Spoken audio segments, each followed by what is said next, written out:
Existe um estereótipo de evangelista. Alguém berrando em alguma esquina, falando freneticamente sobre o fogo do inferno, esmurrando uma Bíblia e parecendo simplesmente irritante ao incrédulo. Muitos crentes sinceros descartam o evangelismo porque não se sentem à vontade num estilo assim. Isto é uma grande perda para a igreja. Existem tantos estilos de evangelismo quanto há evangelistas.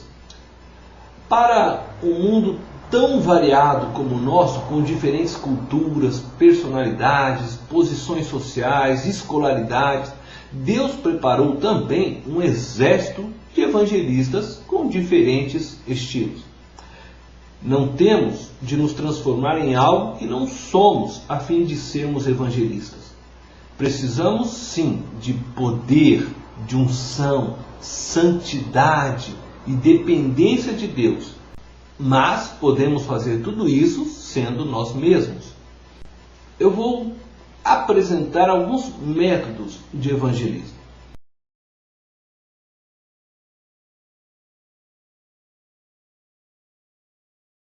Primeiro, o método de confrontação.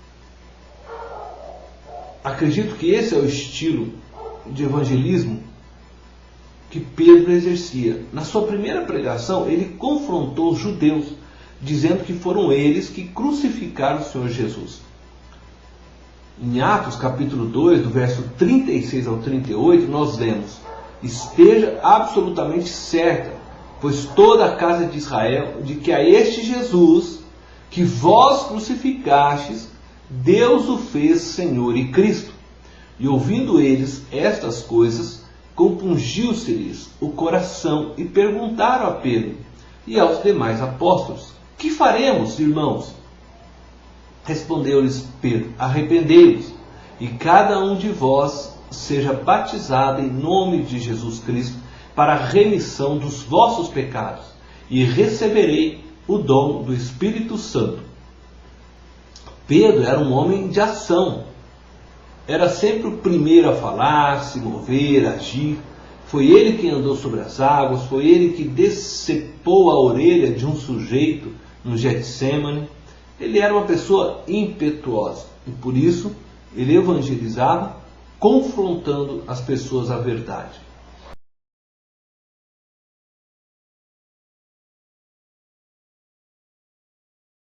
O segundo método que eu gostaria de destacar é o método intelectual.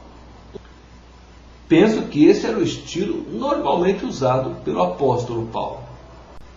Ele era muito culto, extremamente inteligente e capaz de arrumar argumentos irrefutáveis. Certa vez, em Atenas, ele engenhosamente usou o altar ao Deus desconhecido como forma de apresentar o Evangelho.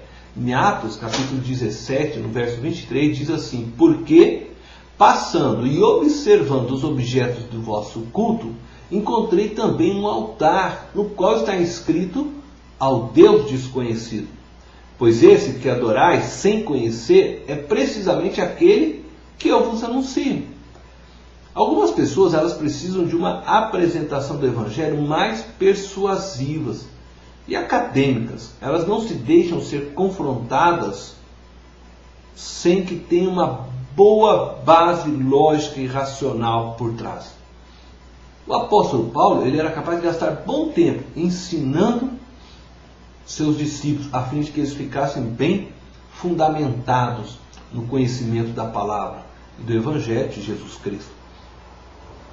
Em Atos capítulo 17, no verso 2 ao 4, nós vemos assim: Paulo, segundo o seu costume, foi procurá-los e por 3 sábados arrazoou com eles acerca das Escrituras, expondo e demonstrando ter sido necessário que o Cristo padecesse e ressurgisse dentre os mortos. E este, dizia ele, é o Cristo Jesus que eu vos anuncio. Alguns deles foram persuadidos e unidos a Paulo e Silas, bem como numerosa multidão de gregos piedosos e muitas distintas mulheres.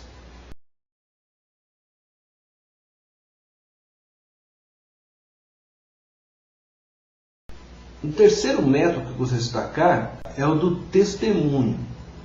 Este é o estilo do cego que foi curado por Jesus. Quem ele era?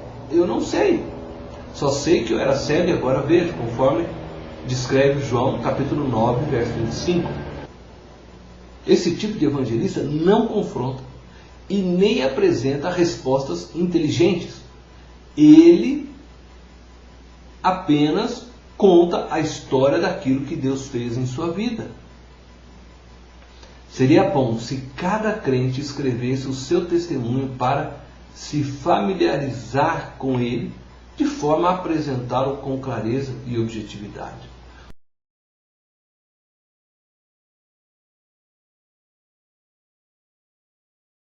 Um quarto método que eu gostaria de destacar é o método do compartilhamento. Em Marcos capítulo 5, do verso 1 ao 20, nós vemos a história de uma pessoa que se encontrava endemoniada. Depois que ele foi liberto, implorou a Jesus para seguir com ele. Mas o Senhor mandou que ele fosse para casa e testemunhasse para a sua própria família.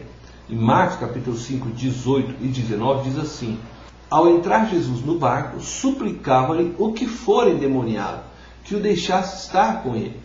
Jesus, porém, não permitiu, mas ordenou-lhe: Vai para a tua casa, para os teus, e anuncia-lhes tudo o que o Senhor te fez e como teve compaixão de ti. A maioria de nós não consegue abordar um desconhecido para apresentar um testemunho.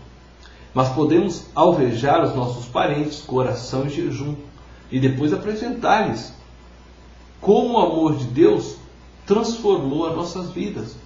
Se você é como Gadareno, tem dificuldade de falar com estranhos, você pode simplesmente entregar um folheto a alguém ou deixá-lo na caixa de correio das casas por onde você passa. Deixa neste folheto o endereço de sua igreja para que a pessoa possa entrar em contato, caso ela queira.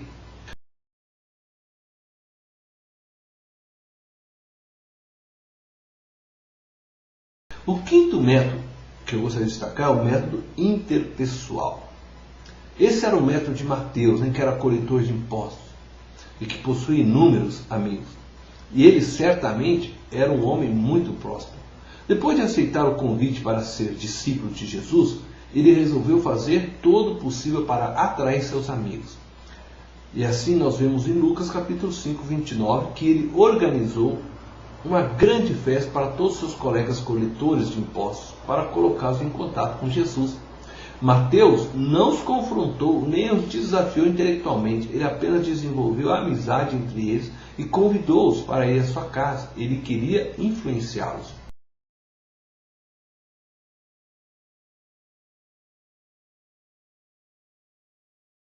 Um sexto método que eu gostaria de destacar é o método do convite. Em João capítulo 4, nós temos a história da mulher samaritana.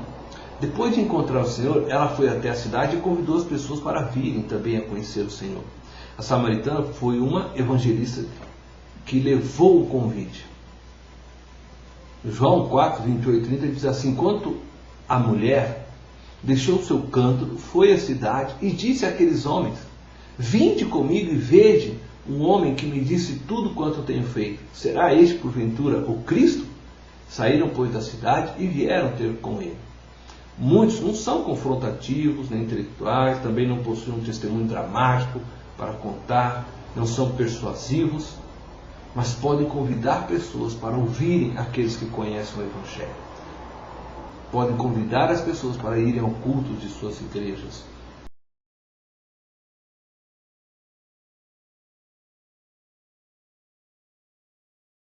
O sétimo método que eu gostaria de destacar é o método do serviço.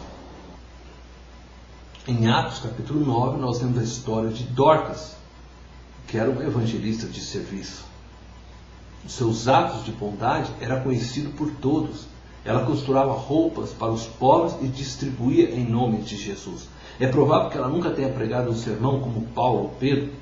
Talvez nem tenha tido um testemunho dramático para contar, contudo, através de seus atos de bondade, ela atraiu muitos a Cristo.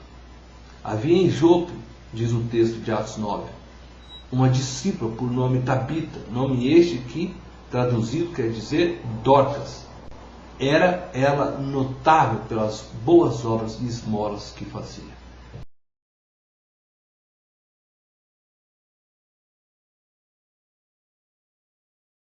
Você é chamado para evangelizar.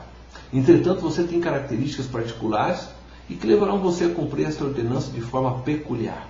Descubra como você gosta de evangelizar e comece a cumprir a sua missão. Só não deixe de evangelizar, de glorificar o nome de Deus.